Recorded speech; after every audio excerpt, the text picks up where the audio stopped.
আগে পুজোটা ছিল একটা বিজনেস, এখন এটাকে তুলে ধরা হবে একটা অধিবাসীদের নর্মাল পুজো হিসেবে। আমরা লোকাল বাসিন্দা, জন্মস্থান আমাদের এখানে।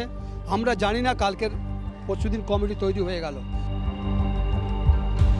নিউ আলিপুর সুরুচি সংঘের সামনে থেকে আপনাদের সঙ্গে রয়েছি আমি অয়ন। সুরুচি সংঘে আগামীকাল রথযাত্রার দিন সকাল 9:30টায় খুঁটি পুজো। নতুন সম্পাদক হয়েছেন স্থানীয় বাসিন্দা এবং উত্তর দমদম বিধানসভা কেন্দ্রের বিধায়ক, বিজেপির বিধায়ক, যার নাম সৌরভ শিকদার। এই অবস্থায় যখন খুঁটি পুজো আসন্ন, তখন সুরুচি সংঘে নতুন করে অশান্তি।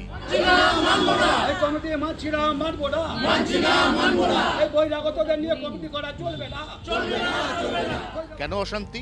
আমরা স্থানীয় বাসিন্দা যারা এই মুহূর্তে নিউ আলিপুর সুরুচি সংঘের সামনে প্রতিবাদে সামিল হয়েছেন এবং যাদের পরিষ্কার বক্তব্য, তাদের দাবি না মানা হলে তারা আগামীকাল সকাল 9:30টার ওই খুঁটি পুজো করতে দেবেন না, সেখানে বাধা দেবেন। কি তাদের দাবি, কেন তাদের এই সিদ্ধান্ত, কেন তারা বাধা দেবেন, আমি কথা বলবো। কি হয়েছে দাদা? আমরা লোকাল বাসিন্দা, জন্মস্থান আমাদের এখানে। আমরা জানি না কালকের পরশুদিন কমিটি তৈরি হয়ে গেল। কাকে নিয়ে করলো, কাকে নিজেরা করলো জানি না আমরা। যারা কমিটিতে রইলো, যে 5-6জন কমিটিতে রয়েছে, তারা সবই মানে বহিরাগত শুধু নয়, সব অরূপ বিশ্বাসের চামচা, সেই তোলাবাজির দলের লোকরা। মানে বিশ্বাস ব্রাদার্সকে সরিয়ে লাভ হয়নি, এটাই আপনাদের অভিযোগ? নিশ্চয়ই লাভ হয়নি। আমরা নিউ আলিপুর অধিবাসীবৃন্দ, আমাদেরকে ছাড়া মিটিং হবেই বা কেন? এই পুজোটার মধ্যে তো আমরা ইনভলভ। এই পুজোটার মিটিং সব কিছু আমাদের না জানিয়ে সবটা হয়ে গেল। এই জন্য আমরা চাই আপনাদের চাঁদার টাকায় পুজো। নিশ্চয়ই আমরা সবাই সেখানে আপনারা বলছেন যে স্থানীয় কাউকে এখানে ধর্তব্যের মধ্যে আনা।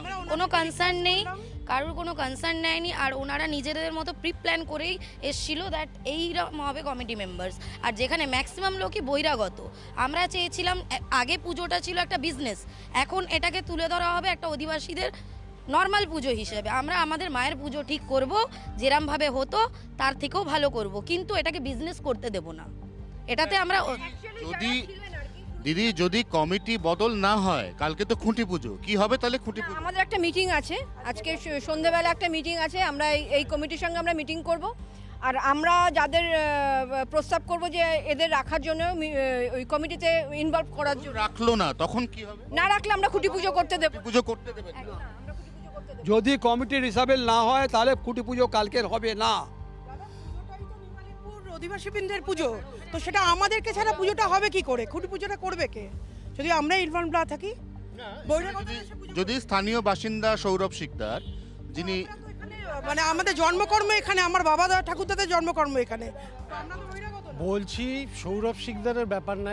এই যে ইলেকশনটা ওরা যারা করেছে, এটা সিলেকশন করেছে দাদা। সিলেকশন হয়েছে তুমি এই, তুমি এই, তুমি এই, তুমি এই, বাদ বাকি লোক সব ছাটা। পরশুদিন হয়েছে। এবার ওনারা নিজেরাই না, এর মধ্যে হাত তোলাতুলি হয়েছে না, ভোটিং সিস্টেম হয়েছে, খালি এটা হয়েছে যে তুমি এটা, তুমি এটা, তুমি এটা, তুমি এটা। আপনারা বলছেন যে এটা কোনো ইলেকশন নয়, বেসিক্যালি একটা নমিনেশন হয়েছে। লোকাল বাসিন্দা আপনি যার নাম করছেন, উনি কবে এখানে লোকাল বাসিন্দা হয়েছে? আমাদের তো এখানে জন্ম, আমরা তো জন্ম এই ক্লাব থাকেন, কিন্তু উনি বিজেপির হয়ে যে উনি এখানে থাকেন, উনি এমএলএ দমদমের, তো উনি হঠাৎ করে এখানে ইনভলভ হয়ে গেলেন। আমরা জানি না সেটা, উনি তো আমাদের ডাকবেন আমরা মেম্বার হিসেবে। পুজো হতো 40 বছর আগে, তখন আমরা ছোট ছোট এখানে আমরা পুজো দেখতে সন্দেহে। তার মানে গোটা বিষয়টা দাঁড়ালো যে নিউ আলিপুর সুরুচি সংঘ, যেখানে কাল খুঁটি পুজো রথের দিন, সেখানে খুঁটি পুজোর আগে নতুন করে একটা অশান্তির বাতাবরণ তৈরি হলো। আমরা এর আগে বারবার জি 24 ঘন্টা দর্শকদের দেখিয়েছি যে নিউ আলিপুর সুরুচি সংঘ সেই মাঠ থেকে শুরু করে মাঠের পাশে লাগানো ত্রিপল, সেই পুজো কমিটি, এলআইসির জমি দখল, উল্টো দিকে জুলজিক্যাল সার্ভে অফ ইন্ডিয়া, তার যে কাউন্টার, তার যে ভেতরে ঢুকে সিকিউরিটি রিসেপশন সেন্টার, সব কিছু দখল হয়ে গেছিল।